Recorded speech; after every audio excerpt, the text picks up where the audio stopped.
रहे हैं कि मैम इसी चीज पढ़नी नहीं आ रही, इजी तो कंफ्यूजन हो रहा है। क्या कंफ्यूजन हो रहा है? बहुत सिंपल है, पीके और एसटी कॉम्प्लेक्स आपको पता होना चाहिए।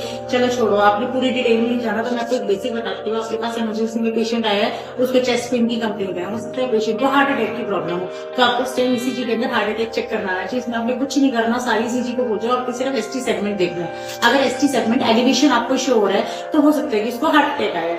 अगर एसटी सेगमेंट एलिवेटेड है तो आपने ये देखना है कि हमारी 12 की 12 जो लीड्स हैं उसमें एसटी सेगमेंट किस लीड में एलिवेटेड आया है, तो वहां से हमें पता चल जाएगा कि कौन सी वॉल का मायोकार्डियल इंफेक्शन हुआ। मैंने अपनी प्रीवियस वीडियो में बताया था, एक ट्रिक बताई थी जिससे हमें फाइंड आउट हो जाएगा। मान लो यहाँ पे V2 और V3 लीड के अंदर आपको एसटी सेगमेंट एलिवेशन दिख रहा है, तो that is inferior wall myocardial infection. ये आप मेरा प्रीवियस वीडियो चेक करना, उसमें मैंने बताया था कि कौन सी लीड में चेंजेस आएंगे तो कौन सी वॉल का मायोकार्डियल इंफेक्शन होगा।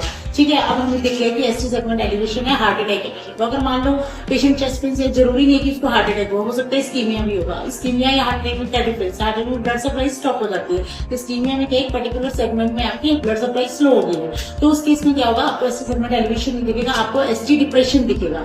एसटी डिप्रेस्ड है, लेकिन इसमें श्योर होना चाहिए किसी भी लीड के अंदर एसटी सेगमेंट एलिवेशन नहीं होना चाहिए, सिर्फ आपका एसटी डिप्रेशन वहां पे है, तो it's the case of ischemia.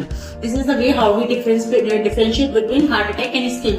ये बड़ा सिंपल है। एसटी सेगमेंट में देखो इस ईसीजी को, बाकी सारी ईसीजी भूल जाओ, बहुत इजीली आपको पिक्चर क्लियर हो जाएगी उसको मायोकार्डियल इंफेक्शन है या नहीं है। हाँ, अगर ईसीजी आप देख रहे हो तो उसके अंदर आपको क्यू वेव दिख रही है, तो इसमें भी कोई उसको ओल्ड हार्ट अटैक की प्रॉब्लम रह चुकी होगी, इस वजह से ओल्ड आपको क्यू वेव इसमें शो हो रही है। ठीक है, इस तरह से हम डिफरेंशिएट करते हैं। ठीक है, यही चेक करना है ईसीजी के अंदर आप एसटी सेगमेंट्स, उसमें आपको पता चलेगा। फिर उसके बाद देखो एसटी सेगमेंट अगर एलिवेटेड है तो वो कौन सी लीड्स के अंदर एलिवेटेड है, और मेरे इस टेक्निक के अकॉर्डिंग फाइंड आउट करना कि